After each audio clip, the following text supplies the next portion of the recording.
आणि हे भागवताची कथा। कालच्या कथेमध्ये श्री भगवान व्यासजी महाराज जे भागवत आपण ऐकतोय, तर हे भागवत लिहिण्याची पद्धत कशी आहे महाराज? भागवत निर्माण कसं झालंय, कोणी कोणाला सांगितलंय, आणि इथपर्यंत काल आपली कथा आलेली आहे। प्रश्न विचारला गुरुदेव, जग कल्याणाकरता भगवान व्यास जगाला मोक्ष मिळावा, मुक्ती मिळावी, ज्ञान, वैराग्य, भक्ती समाजाला कळावी, आणि भगवान गोपाल कृष्णाने ज्या लीला केल्या गोकुळामध्ये, त्या लीला समाजापर्यंत गेल्या पाहिजे म्हणून व्यासांनी केलेला हा जगावरती आणि आपल्यावरती या संतांचा फार मोठे उपकार आहेत महाराज। आणि या संतांच्या उपकारातून उतराई होता येत नाही। व्यासांनी जर अशा प्रकारचे हे ग्रंथ केले नसते तर आपल्याला देवाच्या दिव्य लीला कोणी सांगितले असतात महाराज? म्हणून उपकार संतांचे आहे आणि त्यांच्या उपकारातून अद्यापि उतराई होता येत नाही असं स्पष्ट मत संतांचं आहे महाराज। विद्यासे भावे उत्तराई,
सज्जनांनो, व्यासांचे आपल्यावर अगणित उपकार आहे,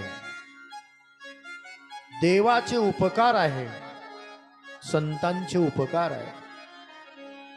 म्हणून संतांच्या उपकारातून उतराई होण्याकरता संतांचं चरित्र ऐकावं आणि देवाच्या चरित्रातून उतराई होण्याकरता त्याची कथा ऐकावी। आणि ती कथामध्ये श्रीमद भागवत महापुराण। कालच्या कथेमध्ये व्यासांची जे अशा प्रकारे आपण त्याला म्हणतो भाट येतात बुवा आमच्याकडे भाट, त्या भाटांना म्हणतात मांगटे म्हणतात। बापू मांगटे म्हणतात, ते तोंडाने काही वस्तू मागतात महाराज म्हणून त्यांना मांगटे म्हटले। भाट म्हणतात, पुरोहित म्हणतात, तर ते आपली वंशवाळी आपल्याला सांगत असतात। तसं व्यास महाराजांनी हे दिव्य अशा प्रकारचे चरित्र केले, लिहिले. यांचे वडील, त्यांचे आजोबा आणि त्यांचे पंजोबा, पंजोबाचे वडील, हे सर्व चिंतनीय कथा कालच्या संदर्भामध्ये आपण पाहिलेली आहे. आणि प्रश्न विचारला, गुरुदेव हे जे महात्मे आहे त्यांचं नाव व्यास, जगाकरता त्यांनी 36 ग्रंथ लिहिले, त्यांचा जन्म सांगा. कसा झाला, कोणत्या तिथीला झाला, कोणत्या पक्षात झाला, आम्हाला ऐकण्याची अशा प्रकारे उत्सुकता लागलीत महाराज. व्यास वाच असा सुंदर प्रकारचा प्रश्न विचारलेला आहे. ऐका महाराज, व्यासांचा जन्म, व्यासांची आई, आईचं पूर्वचरित्र सर्व घेणार आहे आपण आता सोप्या भाषेमध्ये, आणि तुम्हाला जसं समजेल त्या भाषेमध्ये बोलण्याचा प्रयत्न चालू आहे महाराज, की जेणेकरून तुम्हाला ते कळणार आहे. ऐका महाराज. महाराज, आपण भाग्यवान मंडळी आहात, पुण्यवान लोक आहात आपण. एक वेळा पराशर महामुनी म्हणजे वशिष्ठ महामुनी, त्यांचा मुलगा शक्ती आणि ते पराशर मुनी, हरी, त्यांना महाराज तीर्थयात्रा करण्याकरता जायचं होतं. पराशर महामुनी यांना तीर्थयात्रा करण्याकरता जायचं होतं. जगकल्याणाकरता पराशर मुनी तीर्थयात्रा करण्याकरता सर्व देशामध्ये फिरताय महाराज, भारत देशामध्ये. सजनांनो, हे जे पराशर जे मुनी आहे, हे पराशर महामुनी आपल्या महाराष्ट्रामध्ये जिथे तिथे त्यांनी तपसाधना केलेली आहे, त्यांचे पुरावे आपल्याला शास्त्रामध्ये सापडतात. ऐका जरा. हरी. महाराष्ट्रामध्ये पारनेर नावाचं गाव आहे. ऐका महाराज, महाराष्ट्रामध्ये पारनेर नावाचं गाव आहे, आणि त्या गावामध्ये ब्राह्मण समाजामध्ये महाराज, तर ब्राह्मण समाजामध्ये एक सुंदर प्रकारचं दाम्पत्य, भगवान नीलकंठ हे पिंड होती महाराज.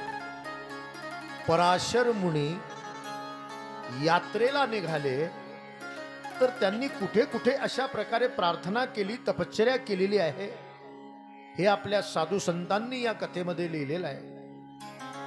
महाराष्ट्रामध्ये पारनेर नावाचं गाव आहे, आणि त्या पारनेर गावामध्ये नीलकंठ नावाचे महादेव श्री रामचंद्र प्रभू यांनी हे लिंग निर्माण केलेलं आहे.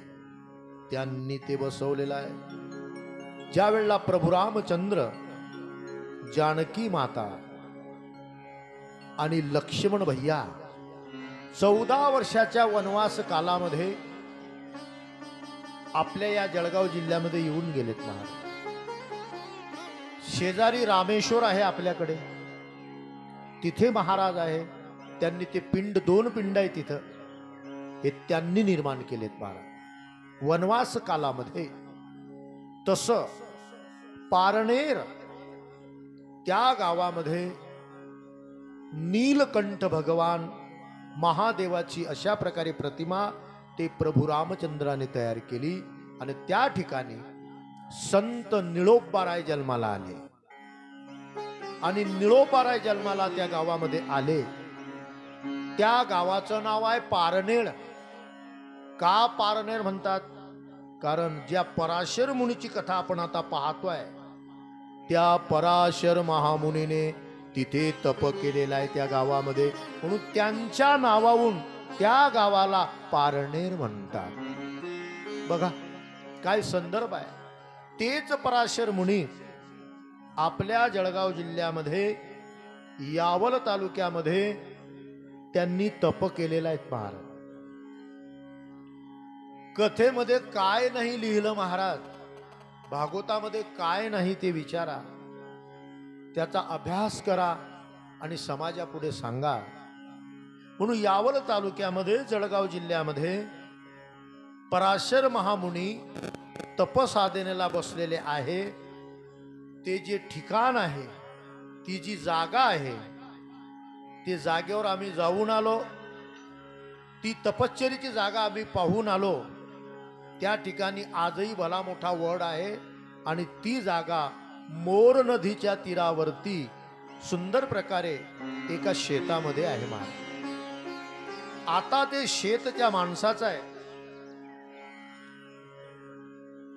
ज्या शेतामध्ये ते पूर्वी राहत होते, तर त्या माणसाचं नाव आहे विठ्ठल हरी पाटील. आज रोजी पराशर महामुनी त्या शेतामध्ये वडाचं आजही झाड आहे आणि विठ्ठल हरी पाटील लेवा पाटील यांच्याकडे ते शेत आहे आणि गावाचं नाव आहे पाडळसा. पराशर महामुनीने तप केलंय म्हणून त्यांच्या नावावरून नाव पडलं पाडळसा. पराशर, पारनेर, पराशर.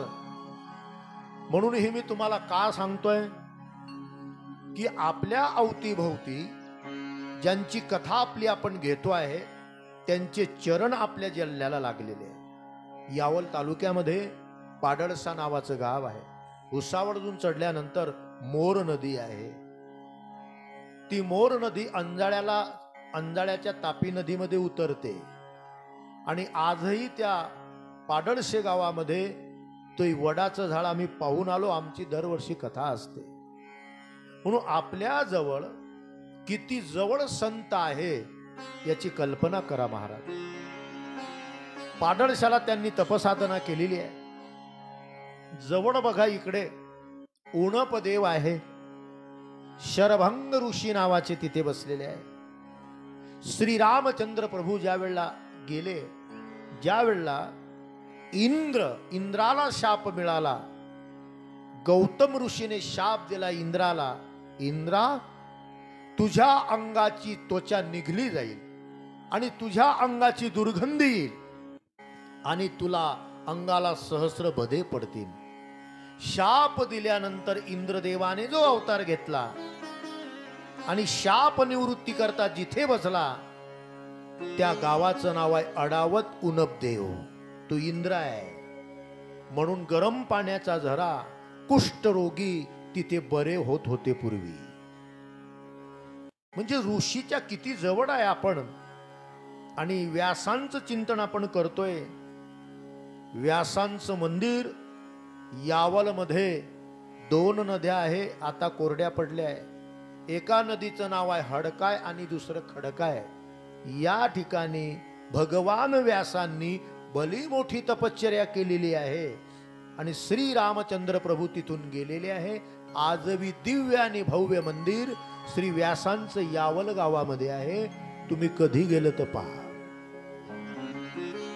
म्हणून महाराज आपल्या परिसरामध्ये शेजारी कानडदा नावाचं गाव आहे. कानडद्या गावामध्ये कणव नावाचे ऋषी राहत होते. हे ऋषी तेच आहे महाराज की शकुंतलेचा सांभाळ केला आणि शकुंतलेचा मुलगा झाला, त्याचं नाव भारत आणि त्या भारताहून या भरत आणि त्या भरताहून भारत. किती जवळ आपली ही कथा आहे. चला पुढे कितीतरी पुरावे आपल्याकडे या शास्त्रामध्ये महाराजांनी दिलेले आहे. म्हणून महाराज अशा पद्धतीमध्ये जगज्जननी मुक्ताबाई माता आहे मुक्ताईनगरला. ज्या ठिकाणी आपल्या यावल तालुक्यामध्ये किंवा जळगाव जिल्ह्यामध्ये आधी धरण होतं पहिलं उधडी, माहित आहे ना तुम्हाला. तर उधडी या गावामध्ये उदलक नावाचे ऋषी भगवान विष्णू यांचे सासरे औदसेचे पती कंटाळून तिकडे ते बसले होते. उदलक ऋषी म्हणून उधडी नाव पडलं महाराज. रावेर तालुक्यामध्ये श्री रामचंद्र प्रभू यांचे वडील दशरथ राजा यांचे जावाई शुंग ऋषी महाराज शिंगायत गावाला त्यांचा आश्रम आहे, आजही आहे. ते तिकडे होते म्हणून त्या गावाला सिंगत म्हणतात, कारण त्यांच्या डोक्यावर हरणीचं सिंग होतं म्हणून त्या गावाचं नाव सिंगत, आणि त्यांनी तिथे तपश्चर्या केलेली आहे. म्हणून महाराज असे हे पराशर मुनी, आणि आपली ही भूमी आहे, आपला हा भारत देश आहे, हे संतांची महान भूमी आहे महाराज. जहाँ डाल डाल पर सोने की चिड़िया करती है बसेरा, वो भारत देश है मेरा, जय हो. वो भारत देश है मेरा, वो भारत देश है मेरा, वो भारत देश है मेरा. डाल डाल पर सोने की चिड़िया करती है बसेरा, वो भारत देश है मेरा, वो भारत देश है मेरा, वो भारत देश है मेरा, वो भारत देश है मेरा. जहाँ सत्य इंसाफ और धर्म का पग पग लगता डेरा, वो भारत देश है मेरा, वो भारत देश है मेरा, वो भारत देश है मेरा, वो भारत देश है मेरा, भारत देश है मेरा, वो भारत देश है मेरा, वो भारत देश है मेरा, वो भारत देश है मेरा. ये धरती है जहाँ ऋषि मुनि जपते प्रभु नाम की माला, हरि ओम हरि ओम हरि ओम. जहाँ हर बालक एक मोहन है और राधा एक बाला, और राधा एक बाला. जब सूरज सबसे पहले आके डाले अपना फेरा, वो भारत देश है मेरा, वो भारत देश है मेरा. जहाँ डाल डाल पर सोने की चिड़िया करते हैं बसेरा, वो भारत देश है मेरा, वो भारत देश है मेरा, वो भारत देश है मेरा, वो भारत देश है मेरा. जहाँ गंगा जमुना कृष्णा और कावेरी बहती जाए, हरि ओम हरि ओम हरि ओम. जहाँ पूरब पश्चिम उत्तर दक्षिण को अमृत पिलवाए, को अमृत पिलवाए. कहीं फूल और फल उगाए, केसर कहीं बिखेरा, वो भारत देश है मेरा, वो भारत देश है मेरा, वो भारत देश है मेरा, वो भारत देश है मेरा. जहाँ डाल डाल पर सोने की चिड़िया करते हैं बसेरा, वो भारत देश है मेरा, वो भारत देश है मेरा, वो भारत देश है मेरा, वो भारत देश है मेरा. हे महाराज, जळगाव जिल्हा भाग्यवान आहेत महाराज, महाराष्ट्र भाग्यवान आहे की असे महान संत या मातृभूमीमध्ये, या कुशीमध्ये, जळगाव जिल्ह्यामध्ये जन्माला आलेत महाराज. आणि पराशर महामुनीचे चरण आपल्या जळगाव जिल्ह्याला लागले आहेत. कधी तुम्ही पाडळशे गावाला गेलात आणि तुमचे नातेवाईक जर तिथे असले तर त्या ठिकाणी जा. गावापासून अर्धा किलोमीटर आहे ते ठिकाण. तो वड भंगलाय आता, आणि ते पराशर महामुनी महाराज यात्रा करण्याकरता निघालेले आहे. आणि यात्रा निघत असताना सरस्वती नदीच्या किनारी आलेले आहे. पण भलं मोठं पाणी आहे, भलं मोठं पाणी गंगेमध्ये. काय करावं बुवा, मला पलीकडे जायचं आहे. नदीच्या पलीकडे एक दगडाचं बेट आहे, खडक आहे म्हणा. आणि तिथे त्यांना तपसाधना करण्याकरता जायचं होतं. नदीचं पात्र लांब आहेत महाराज. पलीकडे कसं जावं, गंगेच्या पलीकडे कसं जावं बुवा. आता सर्वच मंडळीला काही पोहता येत नाही, पाण्यामध्ये उडी घेता येत नाही, म्हणून साधू म्हणता पलीकडे कसं जायचं महाराज आपल्याला. म्हणून महाराज त्या गंगेच्या तीरावरती एक नाव होती महाराज, वलवत होती ते अशा पद्धतीने. आणि ती नाव एका झाडाला बांधलेली होती, खुंट्याला. महाराजांनी पाहिलंय, नाव दिसते पण नावाडी काही दिसत नाही. कोणी कसं दिसत नाही, ही नाव तर कोणाची असेल पण कोणी काही दिसत नाही. म्हणून एका झाडाजवळ एक सुंदर तरुणी बसलेली होती. महाराजांनी हाक मारली, अहो नावाडी महाराज. ते मुलीला ऐकायला गेलं महाराज. ती मुलगी धावत आली. काय महाराज, नाव कोणाची? आमची. नावाडी कुठे आहे? माझे वडील घरी गेलेले आहे. बर, तुमची नाव आहे? हो महाराज, मला पलीकडे जायचं आहे, नेणार का तुम्ही? सांगितलं महाराज, मी त्याच अशा प्रकारे कोळ्याची मुलगी आहे आणि मला नाव वल्हवतं चांगलं माहीत आहे. मला ते माझ्या वडिलांनी शिकवलं आहे. मी तुम्हाला पलीकडे घेऊन जाते महाराज. तो आमचा व्यवसाय आहे, तो आमचा व्यवसाय आहे. इकडचा प्रवासी तिकडे, तिकडचा प्रवासी इकडे. वा वा वा वा. म्हणून ते पराशर महामुनी त्या गंगेमध्ये असलेली नाव, त्या नावेमध्ये बसले आणि नाव वलवायला लागली मुलगी. चाललेले आहेत महाराज. नाव वलवत असताना पराशर महामुनी नावेमध्ये गेले आणि काही अंतरावरती नाव गेलेली आहे. आणि पराशर महामुनीने काय केलं पहा, आपल्या नाकावरती असं बोट ठेवलंय, नाक दाबलंय. नाक दाबल्यानंतर ती मुलगी वल्हवत होती नाव, ती मात्र जोराने रडायला लागली. रडते आहे ती मुलगी, जोर जोराने तिच्या डोळ्यातून अश्रूची धारा वाहायला लागल्या. पराशर महामुनीने सांगितले, का रडतात तुम्ही? काय झालं तुम्हाला? ती मुलगी म्हणते, महाराज मी का रडते, मला काय झालंय याचं कारण तुम्ही. मी काय बोललो तुम्हाला?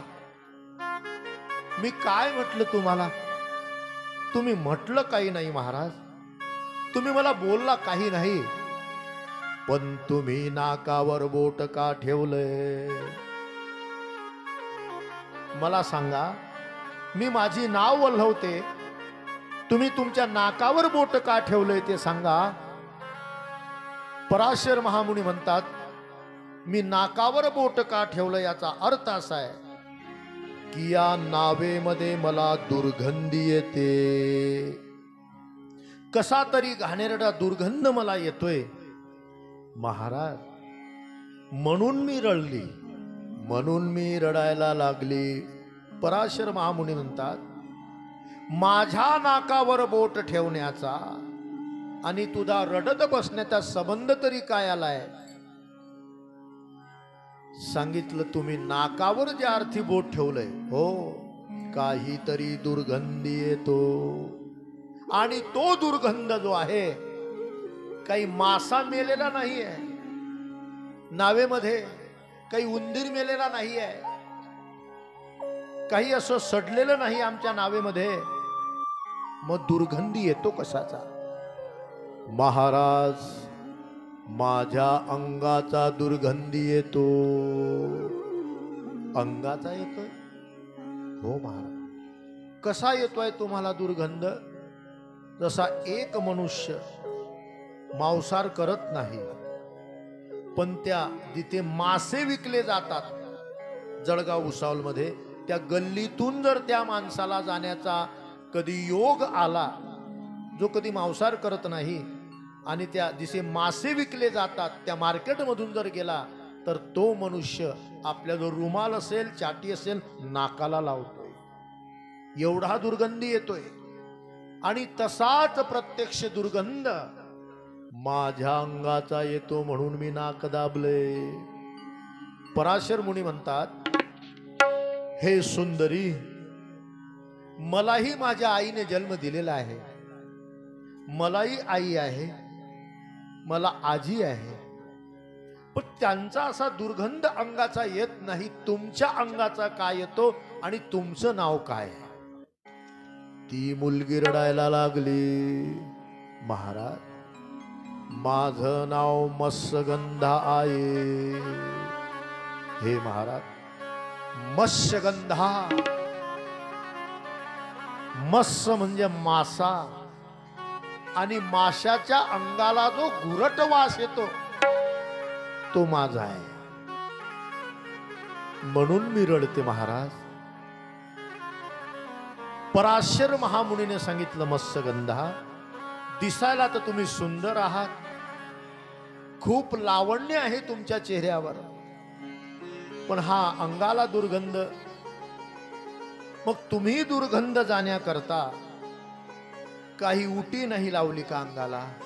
चंदनाचा काही लेप नाही लावला का? सुगंध द्रव्य काही नाही लावला काय? हे महाराज, मी मुलगी आहे, माझ्या अंगाचा दुर्गंध जाण्याकरता मी चंदनाची उटी सुद्धा अंगाला लावली. जे सुगंधी द्रव्य आहे, सुगंधी लेप आहे चंदनासारखा, तो नेहमी मी लावलाय, पण कधी दुर्गंधी जात नाही. म्हणून ती मुलगी रडायला लागली महाराज, की हे महाराज, मी दिसायला सुंदर आहे, या नावाडी माझा बाप आहे, मी त्या कोड्याची मुलगी आहे, पण काय करू, माझ्या शेजारी कोणी बसत नाही, असा दुर्गंधी येतो माझ्या अंगाचा, मी मुलगी असून मला लाज वाटते.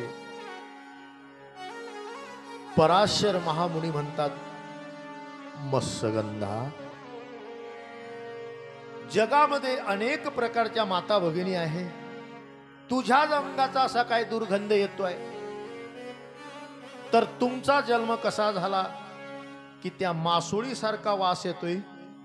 तर आपण महाराज, व्यासांचा जन्म कसा झाला ती कथा पाहत असताना या मत्स्यगंधेचा जन्म कसा झाला ती कथा आता मध्ये लागलेली आहे. ती कथा आपण पाहू आणि आपल्या पूर्व कथेवरती आपण येऊ. गोपाल कृष्ण भगवान की जय. व्यासो नारायण भगवान की जय. ऐका महाराज, या कथेचं सविस्तर चिंतन देवी भागवतामध्ये बहारदारीने आलेलं आहे. म्हणून महाराज, अंगाचा दुर्गंधी काय येतो, जन्म कसा झाला, त्याचंही गोड चिंतन आलेलं आहे. ऐका महाराज, ती मत्स्यगंधा पराशर मुलीला आपल्या जन्माची कथा सांगते. माझ्या अंगाचं असं का? तर चिंतन असं आहे महाराज, की विदर्भ देशाचा राजा, विदर्भ महाराज आपला महाराष्ट्र आहे. या जगामध्ये, राज्यामध्ये दोन राष्ट्र आहे. एक सौराष्ट्र, सौराष्ट्र सोमनाथंच श्री शल्य मल्लिका अर्जुनम. 12 ज्योतिर्लिंगापैकी पहिलं ज्योतिर्लिंग जिथे तयार झालं गुजरात मध्ये, त्याला म्हणतात सौराष्ट्र. आणि दुसरं आपलं महाराष्ट्र. बाकी राज्य आहे, बाकी सर्व काय आहे? आपलं महाराष्ट्र. जय महाराष्ट्र, वय 65, तिकीट फुकट. महाराष्ट्र. म्हणून महाराष्ट्राच्या शेजारी विदर्भ, हरिदास महाराज विदर्भातले, दत्त महाराज विदर्भातली ही मंडळी आहे. महान आहे म्हणून महाराष्ट्र, महान विभूती जन्माला आले ज्ञानोबाराय, श्री तुकोबाराय म्हणून आपला महाराष्ट्र. आणि विद्वान जेथे जन्माला आले, विद्वान म्हणजे मोठे विद्वान, शास्त्र पंडित ज्ञानी महाज्ञानी विद्वान ज्या भागामध्ये जन्माला आले म्हणून त्या भागाला म्हणतात विदर्भ. विद्वानांची भूमी आणि हे संतांची भूमी. महाराष्ट्र संत भूमी, विद्वानाची भूमी विदर्भ महाराज.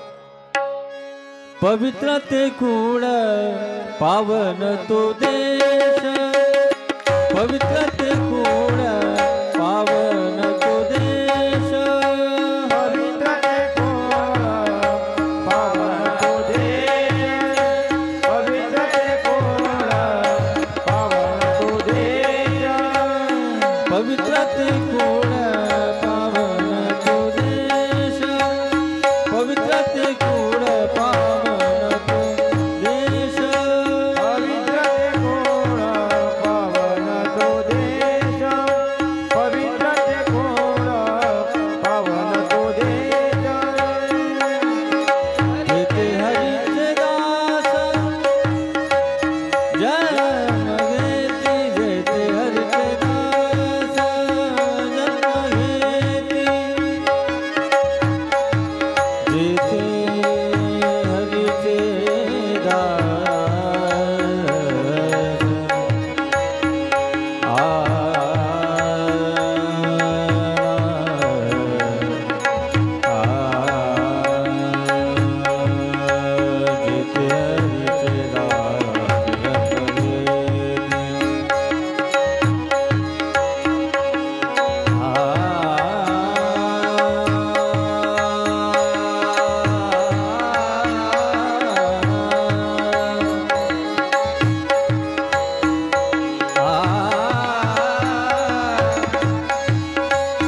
जेथे हरीचे दास जन्म जेथे हरीचे दास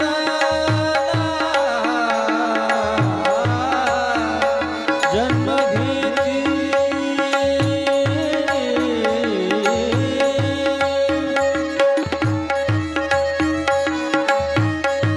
रे रे रे सा धनी मा मा गा, धनी सा रे रे रे रे रे रे रे सा नी सा धनी गा मा रे सा धनी पा मा पा धनी सा मा पा धनी सा. जेथे हरीचे दास जन्म घेती, जेथे हरीचे दास जन्म घेती, जेथे हरीचे दास जन्म घेती.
महाराज मत्स्यगंधा आपल्या जन्माचं चिंतन पराशर महामुनीला सांगू लागलीत महाराज आणि कथा पाहतोय भगवान व्यासांचा जन्म कसा झाला ही कथा चालू आहे. हे महाराज विदर्भ विद्वानाची भूमी, किती विद्वान विदर्भामध्ये विद्वान लोक आहे महाराज. हे दोन लोक आले आपल्याकडे, हरिदास महाराज आणि दत्ता महाराज, विद्वान. की माऊली वैष्णव ज्ञानोबा राया ऐका. इथे आपण कृष्णाचा फोटो ठेवलाय, छत्रपती शिवाजी महाराजांचा, आद्य कवी महर्षी वाल्मिकांचा. कदाचित छत्रपती शिवाजी महाराजांना आपल्या पूर्वजांनी पाहिलंय, आपल्या 2-3 पिढ्यांनी छत्रपती शिवाजी महाराजांना पाहिलंय, पण ज्ञानोबा रायांना आपण पाहिलं नाही.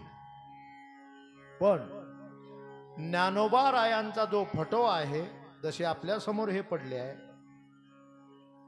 तर महाराज विदर्भामध्ये एक ज्ञानी माणसं होऊन गेले, डोळे अंधे, आंधळे महाराज. त्यांचं नाव गुलाबराव महाराज. दोन्ही डोळे जन्मता अंधे. ज्ञानोबा आपण न पाहिले नाही, ज्ञानेश कन्या, पण ज्ञानोबारायांचा चेहरा आताही समाधी संजीवन मध्ये बसलेले आहे. की त्यांचा सोहळा आता परवाच्याला आहे. की ज्ञानोबा दिसता कसे, त्यांचा चेहरा कसा आहे. ज्यांना दोन्ही डोळे नाही त्यांनी जे चित्र काढलंय ते चित्र आपल्या घरात आहे, हे त्यांनी काढलंय. दोन्ही डोळ्याचे आंधळे एवढे विद्वान लोक तिकडे. ज्ञानेश कन्या म्हणून तो जो फोटो आपल्या घरामध्ये ज्ञानोबारायांचा आपण भिंतीला लावतो, त्यांना ते असं जसं आपण टीव्हीवरती चित्र पाहतो असं समाधीमध्ये बसले असताना ज्ञानोबा त्यांना प्रत्यक्ष दिसले. आणि जसा चित्रकार चित्र काढतो तसं तिथून ते आंधळे होते. त्यांनी ज्ञानोबा असे आहे असं काढलं. एवढे विद्वान आहे. अजून माऊली वैष्णव ज्ञानोबा राय यांना समाजामध्ये मान मिळावा, समाजांनी याच्यावर प्रेम करावं, हे ज्या पत्रावर त्यांनी साक्ष दिली ते बोपेन नावाचे ब्राह्मण की ज्ञानोबा रायांनाही समाजामध्ये घ्यावा अशी सही केली. ते बोपेन नावाचे ब्राह्मण विदर्भातले, म्हणून ते विद्वानांची भूमी विदर्भ.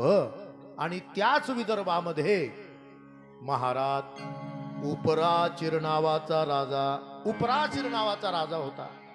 शास्त्र वाचा, आपल्याला सापडतं महाराज हे. आणि उपराचिर नावाचा जो राजा होता त्याचं लग्न झालेलं होतं महाराज. त्याला 2 राण्या होत्या. त्याच्यापैकी गिरका नावाची राणी जी होती, नुकतं लग्न झालंय त्याचं. राजे म्हटल्यानंतर महाराज त्यांच्या डोक्यात आलं तसं करतात ते. लग्न झाल्यानंतर गिरका नावाची राणी शिकार करण्याकरता इकडे आले दंडकारण्यामध्ये. आपण जो बसलोय हे दंडकारण्य आहे. याला दंडकारण्य म्हणत होते पूर्वी. नाशिक पंचवटी पर्यंत तर खंडव्यापर्यंत खांडववन अशा प्रकारे हे पंचवटी, ते आपलं हे दंडकारण्य. साधू मुनी होते सर्व, ते शिकार करण्याकरता आलेले महाराज. आता ते राणी सरकार ज्या होत्या, काय आमचे महाराज आहे बुवा, लग्न केलंय पण शिकारीला गेले. असं नाही की पत्नीची काही प्रेमाने 2 गोष्टी बोलाव्या. किती दिवस झाले गेले, पत्र नाही, निरोप नाही, काही नाही. शिकार करण्याकरता नाद होता. राजाच्या मनात जे आलंय तिथे कोणीच काही करत नाही महाराज. आदरणीय नरेंद्र मोदी सरकार, त्याच्या एकाच दिवशी मनात आले की नोटा बदल. इसे चक्र येत लोकायले की तुम्हाला काय सांगू. आपण कितीही टकटक केलं पण मनात त्याचा आलाय नोटा बदल म्हणजे बदल. असे ते राजे आहेत, त्यांच्या मनात जे आलं ते करतातच महाराज ते. म्हणून इकडे बरेच दिवस झाले उपराचिर नावाचा राजा घरी येत नाही. गिरकर राणीला असं वाटलं, काय माझे पती आहे, किती दिवस झाले आता, मला असं वाटतं की माझ्या पती देवापासून मला बाळ झालं पाहिजे, पण ते अद्यापी घरी नाही. म्हणून विदर्भामध्ये राहणारे राजे गिरका, त्यांच्या पत्नीचं नाव, तिने असं पत्र लिहिलं आणि शयन नावाचा पोपट, आपला पक्षी, त्याच्या गळ्यामध्ये बांधलंय. पूर्वी निरोप द्यायचा होता तर ते असे पक्षी राहायचे. त्याला सांगितलं, जा उडत उडत जा, माझे राजे तिकडे असतील, त्यांना हे पत्र देऊ नये पत्र. आता तो पक्षी इकडे दंड करण्यात आलेला आहे. पाहिलं त्याच्या गळ्यात काय आहे, काहीतरी पत्रिका आहे, चिठ्ठी आहे. सरकार आपला पक्षी आलेला आहे, त्याचं नाव शयन आहे. ते पत्र पाहिलं, वाचलं, अरे अरे गिरका राणीचं पत्र आहे. राजाला वाटलं राणी सरकारने पाठवलं, लिहिलं तरी काय, घरी लवकर यावं, तुमच्यापासून मला बाळ हवा आहे, सरकार लवकर घरी या. राजा हट्टी होता, घरी नाही आला महाराज. तो त्याला नाद होता शिकारीचा. म्हणून महाराज, ज्याच्याने संतती प्राप्त होते स्त्री आणि पुरुष मिलनापासून, तो द्रव्य राजाने एका पुडीत बांधला. घरी नाही येत तो. माझ्या अंगाचा दुर्गंध काय येतो त्याचं चिंतन चाललंय. तो द्रव्य त्याने पुडीमध्ये बांधला आणि पक्षाला सांगितलं, जा राणीला घ्या, राणीला सांगा मी लिहिला याच्यामध्ये तुम्हाला सुंदर मुलगा होईल, हा द्रव्य घेऊन जा तुम्ही. पक्षाची भाषा कळत होती महाराज त्यांना. म्हणून महाराज, शिकवलेला पक्षी, ती पुडी त्याच्या गळ्यात आहे, आकाश मार्गाने चाललाय. तो यमुना नदीमध्ये आलेला आहे. यमुना नदी पार करायला लागला. काही पक्षी होते महाराज, त्या पक्ष्याने त्यांना पाहिलं, आपला जात भाऊ चाललाय, याच्या गळ्यामध्ये काय आहे, काय आहे याच्या गळ्यामध्ये. त्यांना असं वाटलं शयन नावाचा पक्षी आहे, आपलाच परजातीचा एक आहे, पण गळ्यामध्ये काहीतरी खाण्याची वस्तू आहे, साठवण म्हणून, संग्रह म्हणून आपल्या खोप्यात नेत असेल. म्हणून त्या पक्ष्यांनी या पक्षावरती झडप मारली आणि त्याच्यामध्ये काय झालं, त्या पुडीची गाठ सुटली. पुडीची गाठ सुटली आणि यमुना नदीमध्ये तो द्रव्य खाली पडला. तो द्रव्य खाली पडला. यमुना, यम, शनी हे सूर्यदेवाची मुलं आहे, ती यमुना तिकडे पडला. आणि महाराज, तिकडे पडल्यानंतर एक सुंदर, आता पाण्यामध्ये तो द्रव्य पडला तर तिथे मासुळी होती. मासुळी होती, तिचं नाव आद्रिका. तिने तो गिळला आणि तिला तो गर्भ राहिला. आणि महाराज, ती मासुळी पाण्यामध्ये अशी फिरायची.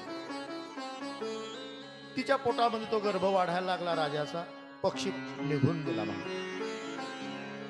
मत्स्यगंधा म्हणते महाराज, माझा सांभाळ ज्या माणसाने केला ते माझे वडील कोळी आहे. इथे ते मासे मारतात, नाव चालवतात आणि उदरपोषण करतात.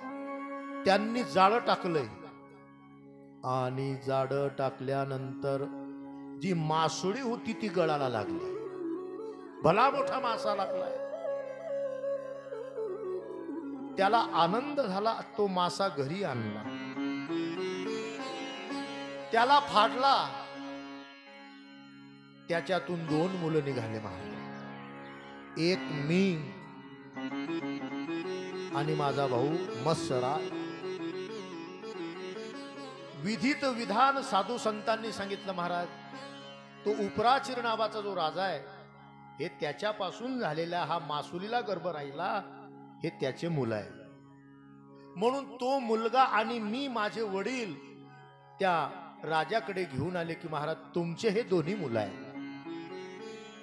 माझ्या वडिलांचा प्रामाणिकपणा पाहून मत्सराज नावाचा जो मुलगा होता तो राजाने ठेवला आणि मला यांना अर्पण केली.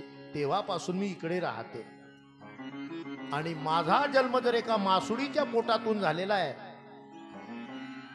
तर माझ्या अंगाचा दुर्गंध येतो. अशी माझी जन्माची कथा आहे. काय करावं महाराज? पराशर मुनी म्हणता, मत्स्यगंधा घाबरू नको, तुझ्या अंगाचा दुर्गंध कायमचा जाईल महाराज. हो, कधी येणार नाही. त्याच्याकरता मला काय करावं लागेल महाराज? मत्स्यगंधा, अंगाचा दुर्गंध जाण्याकरता तू मला प्रेमदान दे. नाही महाराज, मी तुम्हाला प्रेमदान दिलंय तर अजून माझं लग्न झालं नाही आणि तुमच्या बरोबर मी हा व्यवहार केला तर माझ्या बापाची अपकीर्ती होईल, शिवाय माझ्याशी कोणी लग्न करणार नाही. सांगितलं मत्स्यगंधा, विधित विधान आहे. मी तुला वचन देतो की माझ्या आणि तुझ्या मिलनापासून जगाला तारक असा मुलगा जन्माला येईल आणि चंद्र सूर्य आहे तोपर्यंत तुझी कीर्ती आणि माझी कीर्ती अमर राहील. नाही म्हणू नको. आणि तुझं जे अशा प्रकारे कुमारत्व आहे हेही भंगणार नाही आणि पुढे एका राजाची राणी होशील. तुला योजनगंधा म्हणतील, सत्यवती म्हणतील पुढे, पण मला प्रेमदान दे. ठीक आहे महाराज. म्हणून आपली जे नाव आहे महाराज, ही नाव तर पाण्यात आहे, गंगेमध्ये नाव आहे आपली. आणि संतांचा उल्लेख आहे की गंगेचं नाव केवळ माणसाने किंवा माता भगिनीने बाथरूम असो या कुठे स्नान करत असो कोणी निस्त गंगा गंगा म्हटलं, अंगावर पाणी टाकलंय की त्याला गंगेमध्ये अंघोळ करण्याचं पुण्य लागते, पाप निघून वाचे म्हणती गंगा गंगा, वाचे म्हणती गंगा गंगा, वाचे म्हणती गंगा गंगा, वाचे म्हणती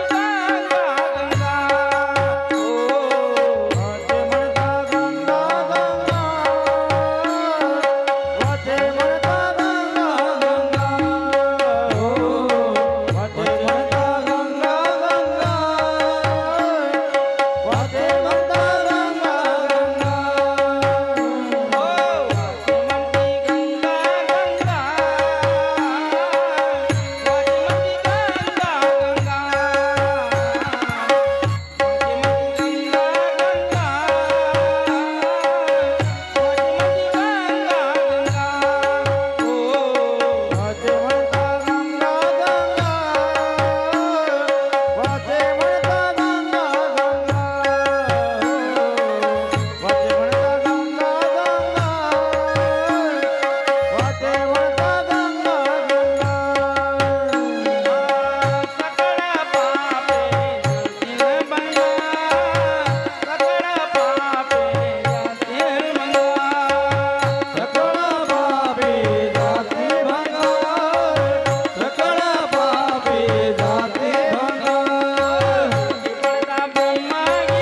मत्स्यगंधा पराशर मुनीला बोलायला लागली, महाराज ए मुनीश्वर,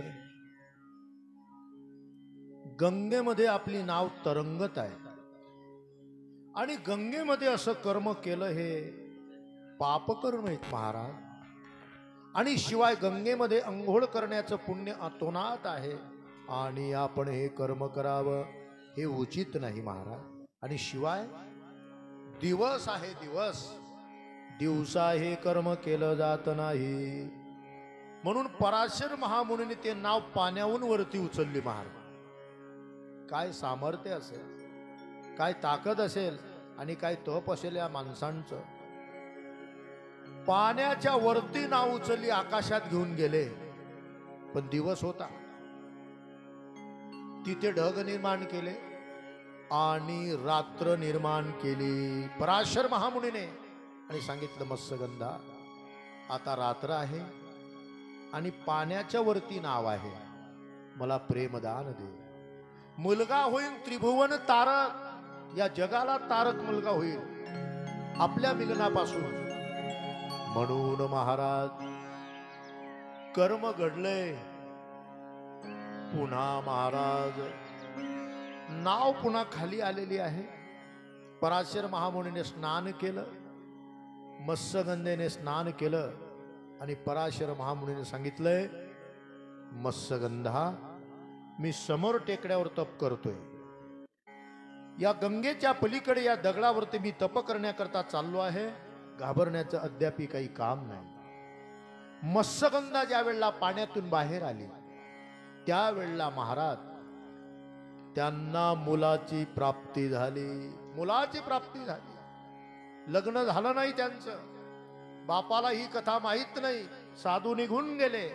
अविवाहित मुलगी, महाराज मुलगा झाला. मत्स्यगंधा कावरी बावरी झालेली. महाराज अगं बाई मी आता काय करावं, हा मुलगा मला झालेला आहे, अजून माझं लग्न झालं नाही, या बाळाला जर मी घरी घेऊन गेली तर माझ्या वडिलांना मी काय सांगावं. मत्स्यगंधा घाबरली महाराज. जसं पुढे कुंती मातेला दुर्वासूशी प्रसन्न झाले होते. कुंती भोज नावाचा राजा होता. ही कुंती त्याला दत्तक दिलेली होती लहानपणापासून, आणि कुंती मातेने दुर्वासाची सेवा केली. दुर्वासाने सांगितलं, कुंती तू माझी 4 महिने सेवा केली, मी तुला आशीर्वाद देतो, ज्या ज्या देवतेचं तू आव्हान करशील तो देवता तुला मुलगा देईल. आशीर्वाद दिला. पण कुंतीची बुद्धी अल्लड होती लहानपणी महाराज. कुंतीला असं वाटलंय त्या महाराजांनी आपल्याला वर दिलेला आहे, तुम्ही चंद्राला बोलवा, इंद्राला बोलवा, तो तुम्हाला मुलगा देईल. असं कुठे होतं काय? अशी बुद्धी कुंतीची होती. आणि बुद्धी कुंतीची असल्यामुळे कुंतीला सूर्यनारायणाचा अशा प्रकारे वर दिला होता. तिने सूर्यनारायणाला बोलवलं आणि सूर्यनारायण प्रसन्न झाले आणि सांगितलं, कुंती का बोलवलं मला? कुंती म्हणते, महाराज मला दिलेला अशा प्रकारचा मंत्र होता, त्या मंत्राची परीक्षा केली तर तुम्ही प्रकट झालात. भगवान सूर्यनारायण म्हणू लागले, कुंती माझ्यापासून तुला मुलगा होईल. नाही महाराज, मी गंमत केली, या मंत्राची मी गंमत केली. सांगितलं, कुंती दुर्वास ऋषीने तुला वर दिलेला आहे, मी तुला मुलगा दिल्याशिवाय इथून जाणार नाही. लग्नाच्या आधी कुंतीला जो मुलगा झाला त्याचं नाव कर्ण. त्याला पाण्यात सोडावा लागला. का बरं? लग्न झालं नाही बाई माझं, हा मुलगा मला झाला, आता मी त्या राजाला काय सांगू? कुंती भोज नावाच्या राजाला मी काय सांगू? म्हणून तो लगबगीने मुलगा पाण्यात फेकला. तस मत्स्यगंधेला मुलगा झाला. काय करू बाई मी आता? हा मुलगा तर मला झालेला आहे, समाज काय म्हणेल, माझे वडिलांना लोक काय म्हणतील, माझी कीर्ती काय होईल जगामध्ये? म्हणून महाराज तो मुलगा तिने एका दगडावर ठेवला, एका बेटावर ठेवला आणि महाराज तिथून ती पळत निघाली. मत्स्यगंधा पळत निघाली, निघून गेली आपल्या बाबांच्या घरी. इकडे तो मुलगा दगडावर पडलाय महाराज. कृष्ण वर्णाचा होता. तिसरं द्वापार युग चालू होतं आणि महाराज आषाढ मास चालू होता. मराठी महिना आषाढ, शुक्ल पक्ष. आषाढ महिन्यामध्ये शुक्ल पक्ष येतो महाराज. आणि त्या शुक्ल पक्षामध्ये तिथी होती गुरुपौर्णिमा. आणि महाराज या गुरुपौर्णिमेच्या दिवशी सरस्वती नावाची गंगा या किनाऱ्यावरती यांचा जन्म झाला. कोणाचा? ज्यांनी ही कथा लिहिली, ज्यांनी हे 36 पुराण लिहिले, त्यांचा जन्म आषाढ मास शुक्ल पक्ष गुरुपौर्णिमेच्या दिवशी हे बालक जन्माला आलं. आणि ते निघून गेले महाराज. घाबरून गेले, निघून गेली मत्स्यगंधा. आणि तिथे ब्रह्मदेव आलेले आहे. ब्रह्मदेव आलेत महाराज. ब्रह्मदेवाने पाहिलं तिसरं द्वापारयुग चालू आहे आणि वर्ण अशा प्रकारे कृष्ण वर्ण आहे. म्हणून यांना द्वापायन ऋषी नाव ठेवा. ओरिजिनल नाव व्यासांचं द्वापायन ऋषी. द्वापारयुग चालू होतं तिसऱ्या नंबरचं, म्हणून त्यांचं नाव द्वापायन ऋषी ठेवलं. व्यास का म्हणतात? त्यांचे 2 नाव आहे. हे जन्म नाव आहे, पण व्यास का म्हणतात? अथर्ववेद, सामवेद, यजुर्वेद, ऋग्वेद, देवाच्या घोरण्यापासून वेद तयार झाले. याचा व्यवस्थित विल्हेवाट व्यास ज्यांनी केला म्हणून त्यांना व्यास म्हणतात. त्यांचं नाव द्वापायन ऋषी आहे महाराज. पण त्यांनी ह्या सर्व ग्रंथांचं व्यवस्थित रचना केली म्हणून त्यांना व्यासजी ही पदवी प्राप्त झाली. म्हणून हे महाराज आपलं ते चिंतन चालू आहे की महाराज हे ग्रंथ ज्यांनी लिहिले, हे भंडार आमच्याकरता ज्यांनी करून ठेवलंय, त्यांचा जन्म कोणापासून झाला, कोणत्या युगामध्ये झाला आणि कोणत्या तिथीला झाला, आईचं नाव काय आहे, वडिलांचं नाव काय आहे, हे चिंतन आपण केव्हापासून बघतोय. म्हणून महाराज तुम्हाला हे कळायला पाहिजे, समजायला पाहिजे. म्हणून भगवान व्यासांचं चिंतन हे पायरी पायरीनं आपण इथे पाहिलेलं आहे. आता व्यासांचं चिंतन इथे संपलं, पण प्रश्न विचारला गुरुजी, व्यासांची जी आई आहे ती एका मासुडीच्या उदरामध्ये तिचा जन्म झाला. व्यासांची जी आई आहे तिचं नाव मत्स्यगंधा. तिचा जन्म एका मासुडीतून झाला, उदरातून झाला. मग त्या मासुडीच्या उदरामध्ये त्या राजाचं अशा प्रकारे ते द्रव्य आल्यानंतर, पण ती व्यासांची आईला मासुडीच्या उदरी जन्माला का यावं लागलंय? कोण आहे ती? व्यासांची आई एका मासुडीच्या पोटामध्ये जन्माला येते. ही कोण आहे? काय कारण आहे? जिच्या उदरी जगाचा नियंता व्यास जन्माला आला ती स्त्री सामान्य नसावी महाराज. मासुडीतून तिचा जन्म आहे, म्हणून ती स्त्री कोण आहे? जी मासुडीच्या उदरातून व्यासांची आई झाली. तिचं पूर्वचरित्र अजून आपण ही कथा पुढे घेऊन जाऊ. ही कथा ऐकण्याच्या आधी बळीराम महाराज आता सुंदर प्रकारची गवळण म्हणतील. म्हणा त्याच्याच करता टोपी घालीसन बसले आहे ते, आहे की नाही? ते म्हणत महाराज टोपी राहू दे, तो म्हणे. म्हटलं राहू द्या, गवळण म्हणतात ना. म्हणे हो. म्हणून म्हणा महाराज. वा रे वा.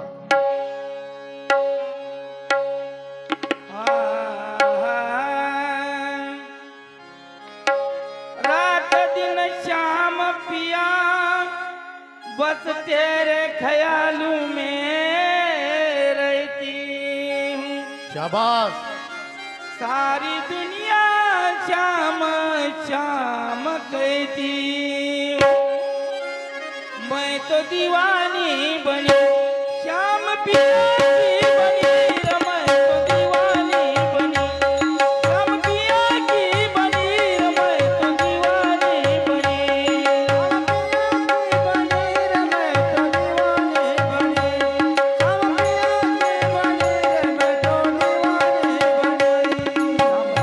की बनी रे मैं तो दीवानी बनी श्याम पिया की बनी मैं तो दीवानी बनी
श्रीमद भागवत महापुराण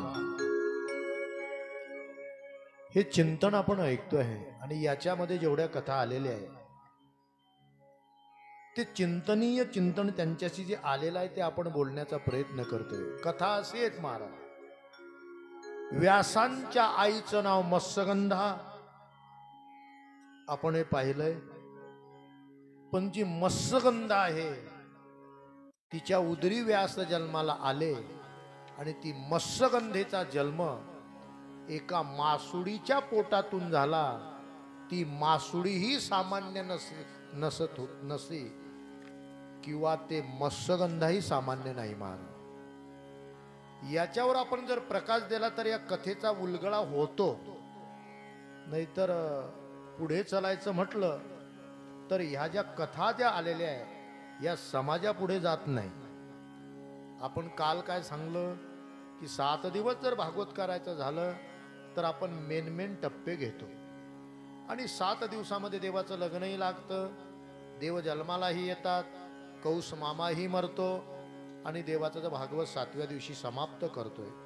पण अशा पद्धतीने आपल्याला कंटिन्यू जर आता भागवत घ्यायचं आहे तर शॉर्टकट मारायचाच कशाला. मारायचा नाही महाराज की जे वरवर भागवत चाललेलं आहे आजपर्यंत आम्ही सांगत आलो आणि तुम्ही ऐकत आले. पण हे संधी चांगली चालून आली आपल्याला की या कथेचं मर्म जे आहे आपण त्याला म्हणतो मुळापासून जे कथा आहे ते आपल्या कानापर्यंत जर आली तर या कथेचा आनंद फार मोठा आहे. म्हणून महाराज किती का दिवस आहे ना, जोपर्यंत तुम्हाला बी हयाती आहे आणि आम्हाला बी हयाती आहे चालूच ठेवू आहे की नाही. पण हे जे ज्ञान जे आहे इतर बळबळ करण्यापेक्षा, इतर काही वडाचं पान पिपायला लावण्यापेक्षा या ग्रंथाचा जर अभ्यास केला तर समाजाला ते कळतंय महाराज, समाजापर्यंत जातंय. बाहेरचं बोलण्याचं याच्यामध्ये काही नाही, सर्व याच्यामध्ये भरलेलं आहे. ऐका आता प्रश्न असा आहे महाराज की व्यास महाराजांची आई ही सामान्य आई नाही महाराज. कोणाचीही आई असो, तुमची असो, आमची असो, ती आई सामान्य नाही, ती देवी आहे आपली आपली आई. तर त्या महात्म्याने आपल्याला एवढे ग्रंथ लिहून ठेवले आणि समाजाचा उद्धार करण्याकरता एवढं भंडार आपल्याला दिलंय. मग ज्या आईच्या उदरी ते जन्माला आले ती आई एक मासुडीच्या पोटामधून जन्माला आली हे सामान्य गोष्ट नाही महाराज. एक मासुडी एवढ्या मातेला ती जन्म देऊ शकते व्यासांच्या आणि तिच्या उदरी व्यास जन्माला आले. मत्स्यगंधा सोपं नाही महाराज. म्हणून महाराज मत्स्यगंधामध्ये व्यासाची आई कोण आहे,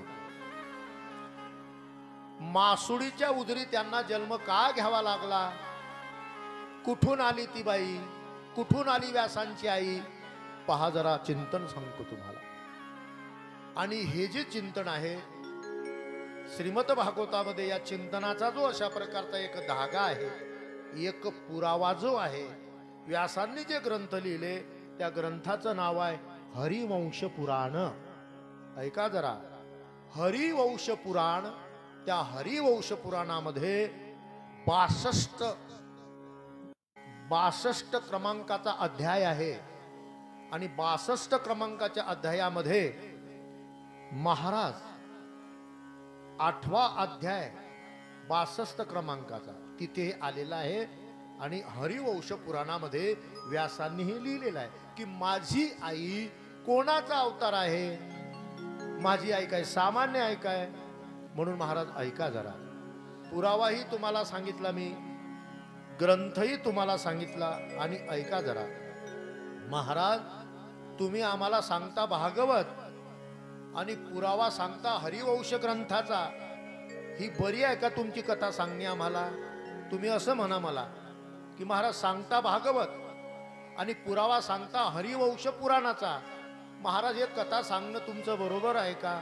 पण ऐका जरा की व्यासांनी जे पुराण लिहिले 18 दुनी 36 आणि 37वे रामायण, या 37 ग्रंथाच्या कथा ज्या शास्त्रामध्ये आलेल्या आहे त्या शास्त्राचं नाव आहे श्रीमद भागवत महापुराण. ऐका महाराज, शिवपुराण शिवपुराणामध्ये भागवत नाही. ऐका ना जरा, शिवपुराणामध्ये भागवताच्या कथा नाही, पण भागवतामध्ये शिवपुराण आहे. ऐका जरा, आता भागवत आहे मग शिवपुराण कशा करता? म्हणून देवी भागवत आहे. देवी भागवतामध्ये भागवत नाही, पण या भागवतामध्ये देवीच्या कथा आहे. कोणती देवी? कंसाच्या हातून जे सटकली ती देवी. ऐका महाराज, म्हणून इतर रामायणामध्ये भागवत नाही. मी खूप सोपं करून बोलतोय. रामायणामध्ये भागवताच्या कथा नाही, पण भागवतामध्ये रामायण आहे.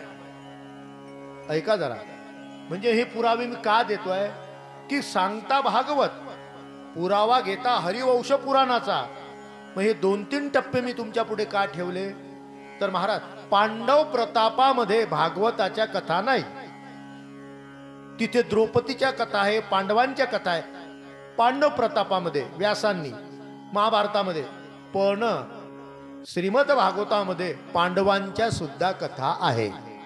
म्हणजे जेवढे ग्रंथ निर्माण झालेले आहे व्यासांनी रामायण धरून, सर्व ग्रंथांच्या थोड्या थोड्या कथा, संक्षिप्त कथा या कथेमध्ये आलेले आहे. म्हणून जगामध्ये शिवपुराण, शिव महापुराण नाही. अजून चांगला ऐका महाराज, शिवपुराण, शिव महापुराण शब्द नाही. लोक टाकता तो भाग वेगळा आहे. शिव महापुराण नाही, निस्त शिवपुराण. महा नाही. महाराज, नदीला समुद्र म्हणता का? आपली माता आहे. गिरणेला समुद्र म्हणाल का तुम्ही? नाही. तापीला समुद्र म्हणाल का तुम्ही? नाही. समुद्राला समुद्र का म्हणतात तुम्ही? तर तापी, गिरणा, पूर्णा, जगातल्या सर्व नद्या जे आहे ज्याच्यामध्ये विलीन होतात त्याला म्हणतात समुद्र.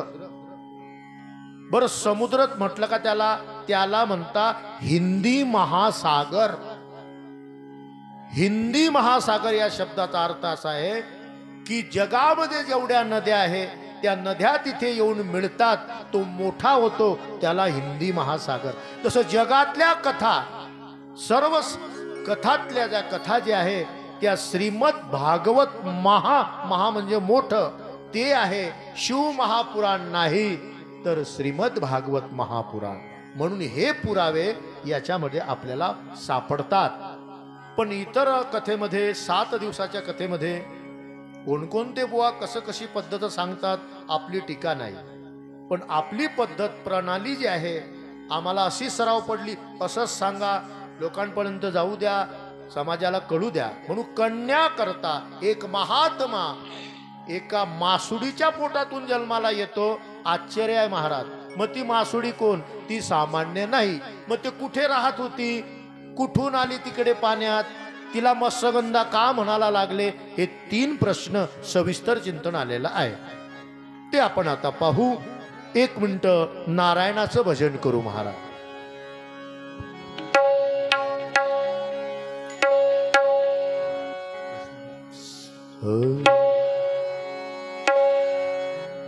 लक्ष्मी शारंधर सीतापती रघुवीर नाथ. 2 मिनिट भजन करू. लक्ष्मी शारंधर सीतापती रघुवीर राधा गोविंद. हे राधा गोविंद रुक्मिणी पांडुरंग. हे राधा गोविंद रुक्मिणी पांडुरंग. लक्ष्मी शारंधर सीतापती रघुवीर राधा गोविंद. लक्ष्मी शारंधर सीतापती रघुवीर राधा गोविंद. राधा गोविंद रुक्मिणी पांडुरंग. राधा गोविंद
भगवान व्यासजी महाराज यांच्या मातोश्री मत्स्यगंधा, त्यांचं पूर्वचरित्र पहा. कोण आहे ती देवी? माशाच्या उदरामध्ये जन्माला आली. तर महाराज ऐका, गोड कथा आली शास्त्रामध्ये. महाराज अग्निस्रोत नावाचे पितृगण आहे. नाव पुन्हा सांगतो, अग्निस्रोत नावाचे पितृगण. आणि हे पितृगण मरीची नावाचे साधू प्रजापतीचे पुत्र होते. मरीची नावाचे साधू महाराज, ही मरीची ही ब्रह्मदेवाचा मुलगा आहे आणि त्या मरीचीचे हे मुलं आहे, पितृगण म्हणतात. तर महाराज आणि हे सर्व मरीची नावाचे साधू, त्यांचे मुलं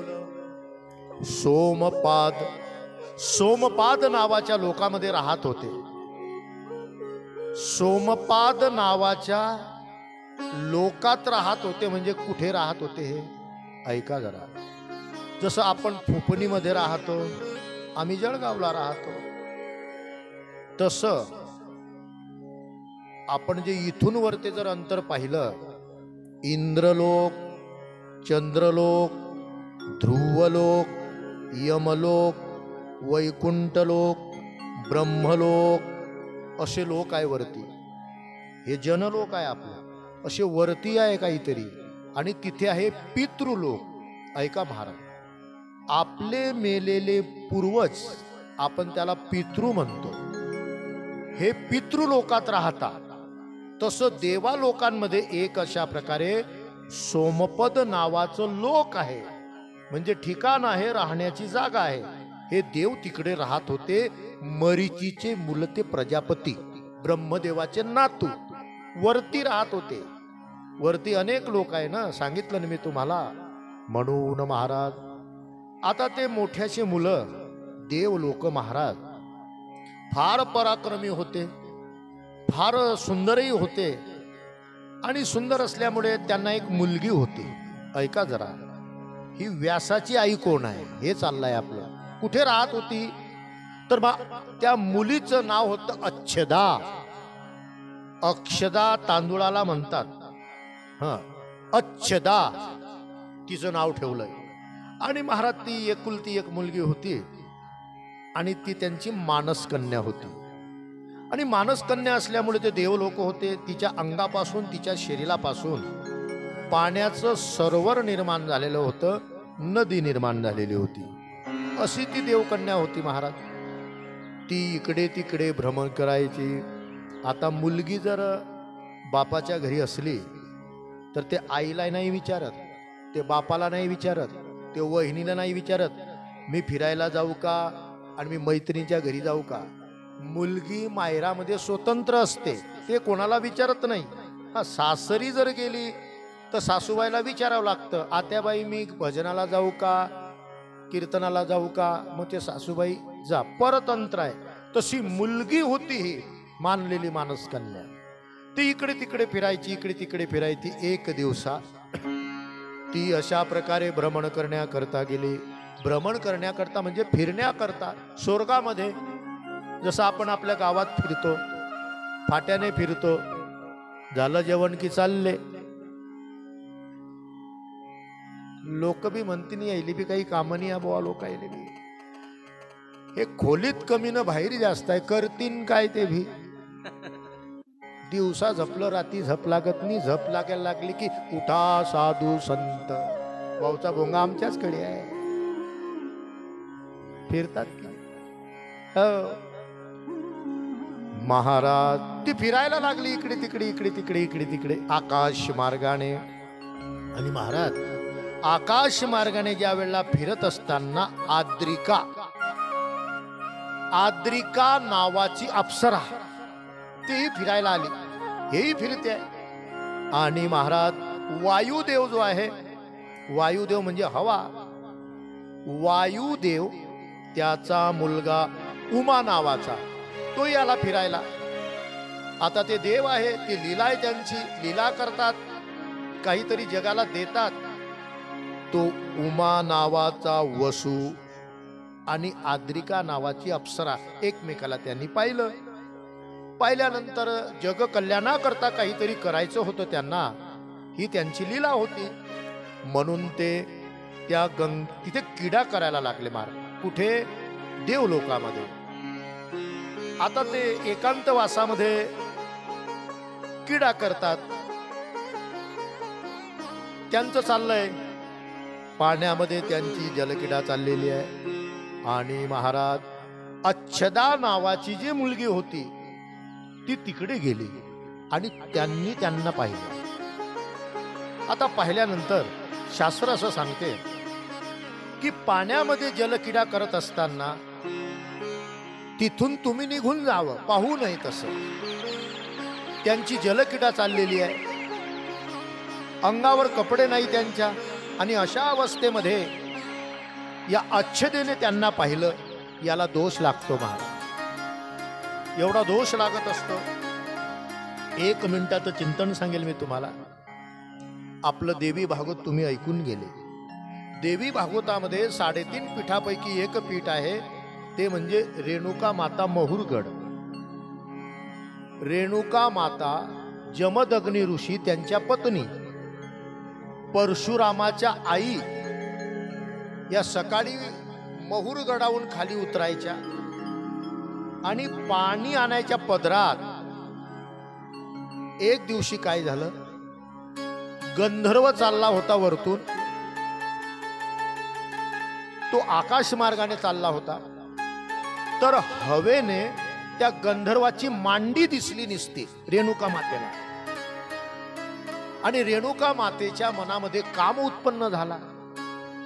दुसरी कथा अशी आहे की पाणी घेण्याकरता गेली, तर त्या पाण्यामध्ये मासा आणि मत्सी यांचं मैथून रेणुका मातेने पाहिलं.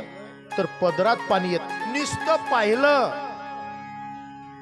पदरात पाणी येत नाही. जमदग्नी ऋषीने सांगितलं, रेणुका पदरात नाही पाणी आलास तुझ्या, आणि पाणी आलं नाही तर देवपूजा कशी करू, दररोज तर पाणी आणते तू.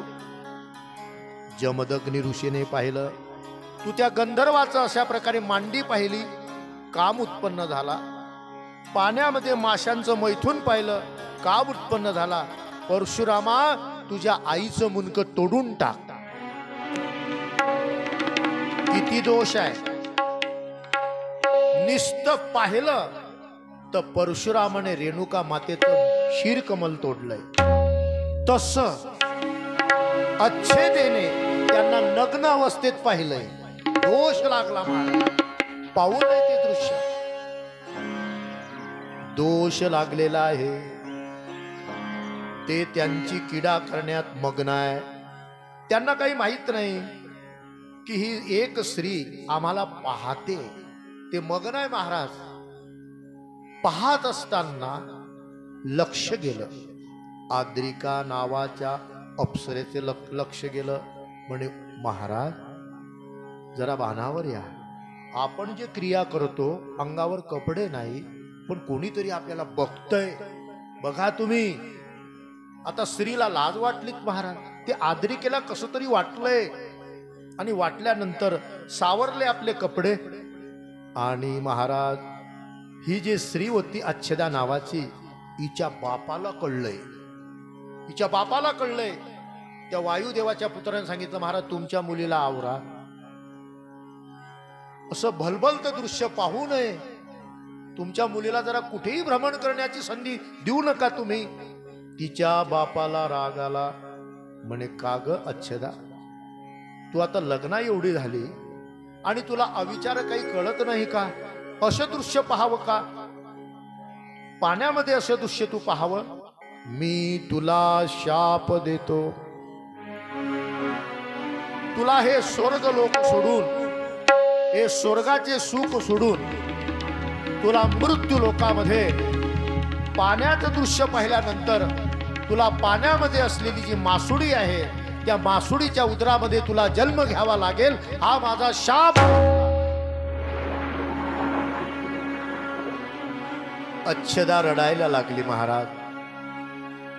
हे महाराज, हे बाबा, मी स्वर्गामध्ये अमृत पिणारी देवी आहे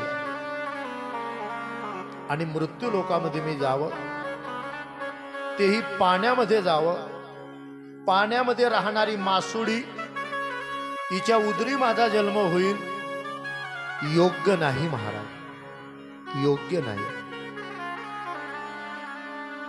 पण पिताजी, एक स्त्री होती म्हणून मी तिकडे पाहिलं, पण त्या स्त्रीचं कार्य मला दिसलं नाही. महाराज, त्या पितृगणांनी त्या अग्नी वायुदेवाच्या मुलाबरोबर भ्रमण करणारी ती आद्रिका नावाची अप्सरा, तिलाही शाप दिला, तू मासुडी होती आणि तुझ्याच पोटामध्ये हिला जन्म घ्यावा लागेल. म्हणून महाराज, ती आद्रिका नावाची अप्सरा पाण्यात मासुडी झाली आणि बापाने जो शाप दिला, अच्छे दिला, ते तिच्या पोटात गर्भात राहिली आणि ते रडायला लागली. हे पिताजी, मला असा शाप देऊ नका तुम्ही.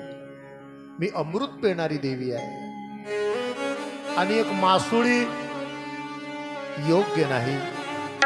माझा उद्धार करा बाबा, माझं चुकलंय, मी तुम्हाला माफी मागते, माझा उद्धार करा. मरीची नावाचे पितृगण आणि म्हणू लागले, बाई, रागाच्या भरामध्ये मारलेला दगड परत येत नाही, बोललेला शब्द एक वेळा निघाला तो माघारी येत नाही, आणि धनुष्यातून सोडलेला बाण जसा माघारी येत नाही तसे आमचे शब्द खोटे होणार नाही. पण मी वचन देतो तुला बाई, की तू जरी मासुडीच्या उदरामध्ये जाशील, तुझ्या उदरी एक ब्रह्मवेत्ता जन्माला येईल आणि तुझी कीर्ती चंद्र सूर्य आहे तोपर्यंत तुझा मुलगा तुझी कीर्ती अमर करेल आणि मोठ्या राजघराण्यामध्ये तुझं लग्न होईल, हे मी तुला आशीर्वाद देतोय. म्हणून महाराज, ही जी कथा आपण पाहत होतो की व्यासांची आई ही मासुडीच्या उदरातून जन्माला आली, ती सामान्य नव्हती महाराज, ते पितृगणाची मुलगी होती. पण समोर दृश्य वाईट पाहिलं, ते खपलं नाही तिच्या बापाला, शाप दिला. ज्या स्त्रीचं दृश्य पाहिलं तिलाही शाप दिला, मासुडी होशील, तिचं नाव आद्रिका आणि हे मत्स्यगंधा. आणि म्हणून व्यासांची आई. म्हणून सज्जनांनो, अशा सुंदर सुंदर कथा या भागवतामध्ये आलेल्या आहे. म्हणून याला म्हणतात श्रीमद भागवत महापुराण. किती गोड कथा आलेली महाराज ऐका. म्हणून भगवान व्यास, त्यांच्या आईचं नाव मत्स्यगंधा, ती कुठे होती, तिला कोणी शाप दिला आणि तिचं मूळचं नाव काय आहे, हे पूर्ण चिंतन आपण पाहिलं. ती मासुडी ही कोण होती, तिलाही कसा काय शाप दिला, तेही चिंतन आपण पाहिलं. म्हणजे व्यासांच्या संदर्भामध्ये ते चिंतन चाललेलं आहे, हे आपण इथे आला. आणि त्याच व्यास भगवंतांनी हे पुराण म्हणून हे 36 प्रकारचे ग्रंथ लिहून टाकले आणि तोच भागवत आपण इथे ऐकत आहात महाराज. हे गुरुदेव, व्यासांचं चिंतन आपण पाहिलं, त्यांच्या आईचंही चिंतन पाहिलं, त्यांच्या वडिलांचंही चिंतन आपण इथे पाहिलं आणि त्यांचं गोत्रही इथे आपण पाहिलं. आणि सर्व ग्रंथ व्यास भगवंतांनी नैमिष्य अरण्यामध्ये केलेले आहे. नैमिष्य धामामध्ये हे ग्रंथ लिहिलेले आहे. म्हणून काल मी सांगितलंय व्यासची तपभूमी आहे. म्हणून अशा पद्धतीने तुम्ही जो प्रश्न विचारलेला होता, ग्रंथ किती लिहिले आणि कशा पद्धतीने लिहिले, म्हणून महाराज, आणि या ग्रंथामध्ये संपूर्ण ज्ञान भरलेलं आहे. अशा सुंदर सुंदर कथा भरलेल्या आहे. आता पुढे काय, इथे व्यासांचं चिंतन संपलं.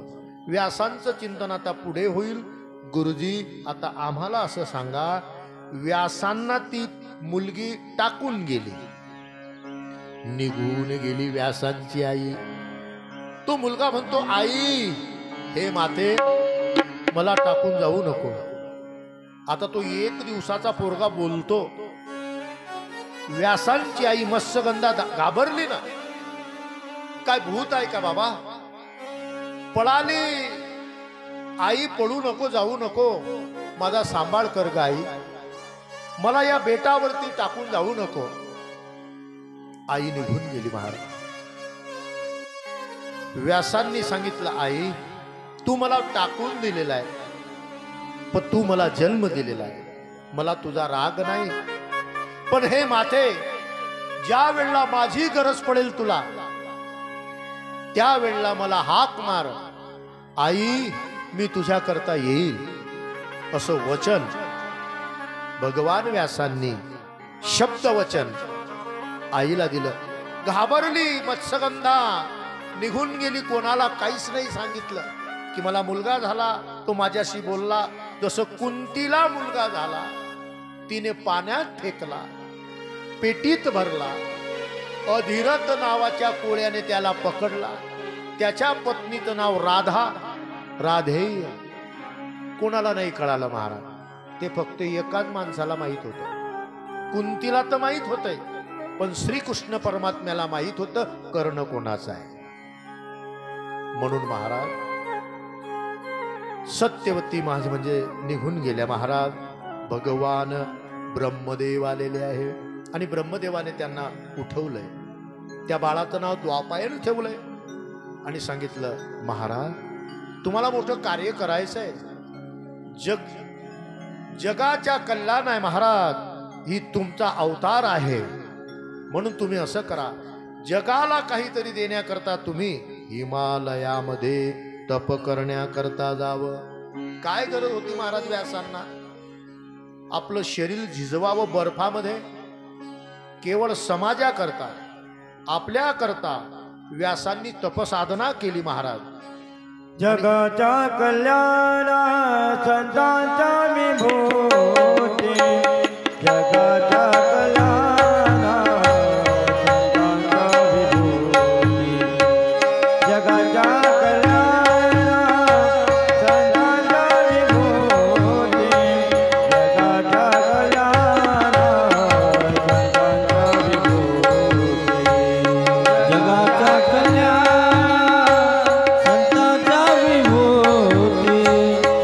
जगाच्या कल्याणा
व्यास महाराजांनी तपश्चर्या केली हिमालयामध्ये आणि तिकडे ते ब्रह्मदेवाने सांगितलं, तपश्चर्या करा महाराज, तुम्हाला जगकल्याणाकरता कार्य करायचं आहे.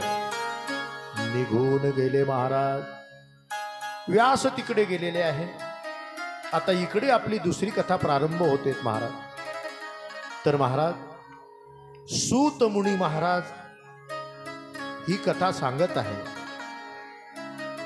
तर महाराज ज्यांच्या संदर्भामध्ये आता पुढे कथा आलेली आहे ती कथा म्हणजे पांडवांच्या संदर्भामध्ये आलेली आहे. तर ते पांडवांच्या संदर्भामध्ये आलेली जी कथा ते आपण इथे आता बघणार आहे. कारण पांडवांचं सविस्तर अशा प्रकारचं चिंतन पांडव प्रतापामध्ये आलेलं आहे आणि पांडव प्रतापांच्या काही कथा इथे आलेल्या आहे. म्हणून गुरुजी आता तुम्ही जे आम्हाला पुढची कथा, व्यास महाराज निघून गेले, तर आम्हाला जी कथा आता तुम्ही सांगणार आहे ते कोणाच्या संदर्भामध्ये सांगणार आहे? पांडवांच्या संदर्भामध्ये. गुरुजी, पांडव म्हणजे तेच ना, भीम, अर्जुन, नकुल म्हणजे तेच पांडव. तर महाराज, पांडवांचं राहणारं गाव कोणतं आहे महाराज? पांडवांचं राहणारं गाव, तर महाराज पांडवांचं जे गाव आहे, शास्त्रामध्ये त्या गावाला 3 नावं आलेले आहेत. ऐका जरा. पांडव ज्या गावामध्ये राहिले, जी कथा आता आपण ऐकणार आहात भागवतामध्ये, त्या गावाला 3 नावं आहे. पहिलं नाव आहे अविनाशपूर. ऐका ना जरा महाराज, अविनाशपूर. महाराज, पांडवांचं जे पूर्वज होते, ज्या गावामध्ये राहायचे, जसं महदग्राम. महदग्राम महाराज, महदग्राम म्हणजे कोणतं ग्राम? 2 किलोग्राम का शालिग्राम? महदग्राम म्हणजे काय? तसं महाराज, महदग्राम आम्हाला कळत नाही. त्या महदग्रामाला दुसरं नाव आहे यदलाबाद. यदलाबाद. हा,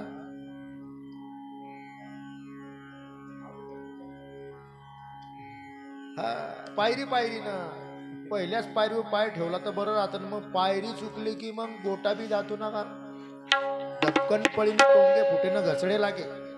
म्हणजे एक एक पायरीवर चढा तरासनी भाऊ, ओ म्हणा काका. नाही, जशी उडी मारसान सकाळी तर बस गेला गोटा. सप्त्या काही भावात नाही पडणार. म्हणून आपलं भागवत पायरी पायरीनं चालू. महदग्राम, महदग्राम कळत नाही, पण त्याला महदग्राम म्हणतात. मग ते महदग्रामचं झालं पुढे एदलाबाद, आणि एदलाबादचं झालं मुक्ताई नगर. असं मी काय सांगितलं? तसं पांडवांचे 3 एकच गाव आहे, नाव 3 आहे. म्हणून पूर्वीचं गाव जे मुक्ताई नगर होतं त्याला महदग्राम म्हणायचे महाराज. मग एदलाबाद झालंय, आता काय झालंय? मुक्ताई नगर. तसं अविनाशपूर.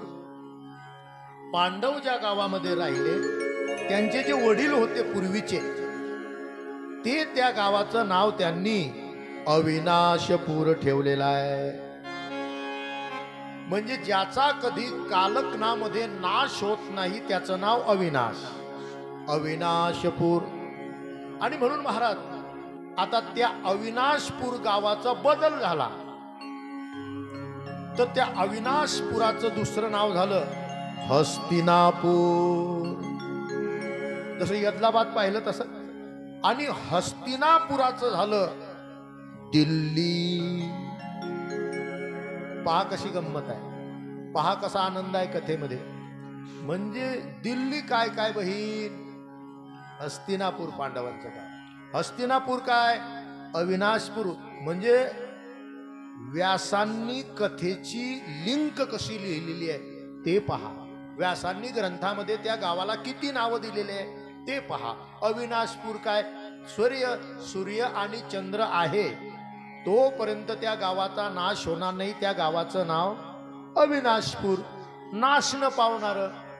आणि म्हणून प्रत्येक कुठेही मतदान हो, राजा कोणत्या गावचा बनतो, कोणत्या गादीवर बसतो?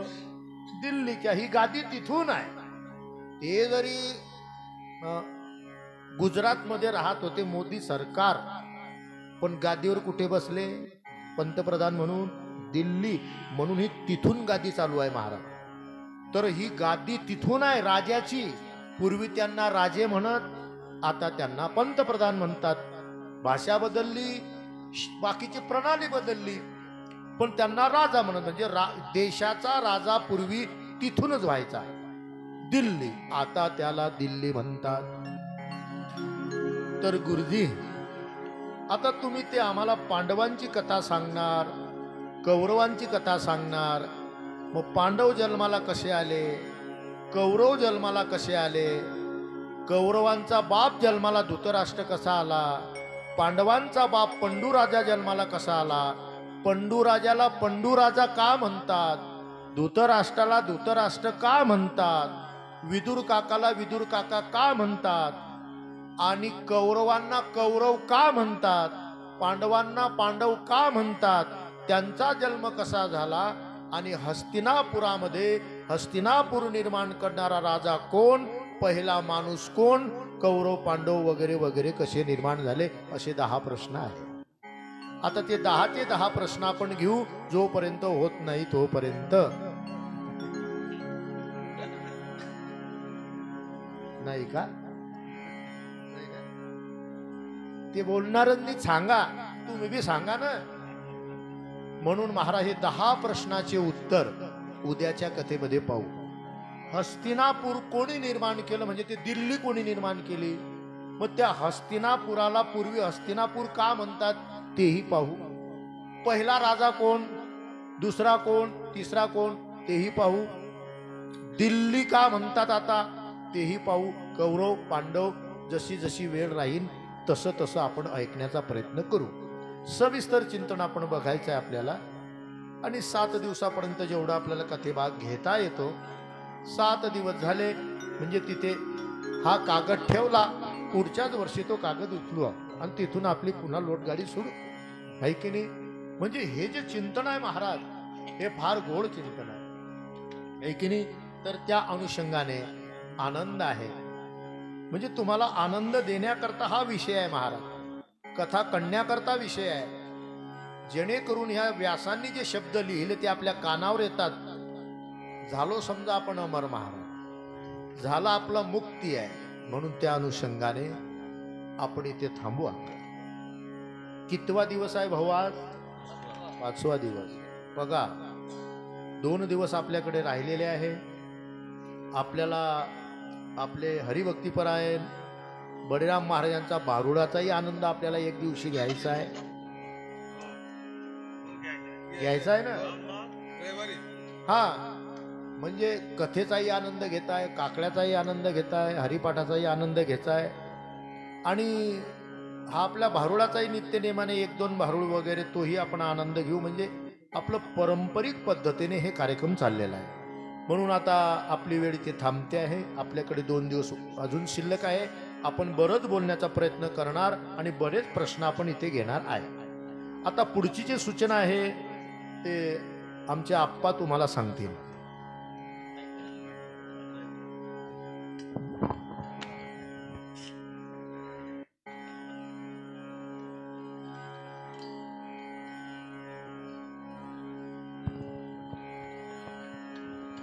रामकृष्ण हरी, रामकृष्ण हरी. आज 5व्या दिवसाची कथा इथे थांबवण्यात आलेली आहे. चांगल्या आणि सोप्या भाषेत बाबांनी कथाभाग समजवण्याचा प्रयत्न केलेला आहे. आता आपल्याकडे काही वर्गणी आलेली आहे. ह्या वर्षी अन्नदानाची व्यवस्था प्रेमराज दौलत पाटील यांच्याकडून आहे. योगेश वसंत पाटील 1501 रुपये, राजेंद्र हिम्मत पाटील 1000 रुपये, गुलाब भगवान पाटील 1001, प्रकाश हिम्मत पाटील 500 रुपये, भीमराव धनगर निकम 101 रुपये, रमेश समाजी पाटील 1101 रुपये, सुभाष बाबूराव पाटील 1100 रुपये, विश्वास प्रताप पाटील 1151, मुकेश अरविंद बोरसे 551, गौरव प्रमोद बोरसे 551, दीपक सजन पाटील करमाडी 201 रुपये, गुलाब आधार पाटील 1100 रुपये, प्रमेश्वर रामू पाटील 1000 रुपये, गुलाब शंकर पाटील चोपडा 1100 रुपये, सचिन साहेबराव पाटील 501 रुपये, बाळू प्रताप पाटील 1011 रुपये, शांताराम जगन्नाथ पाटील 501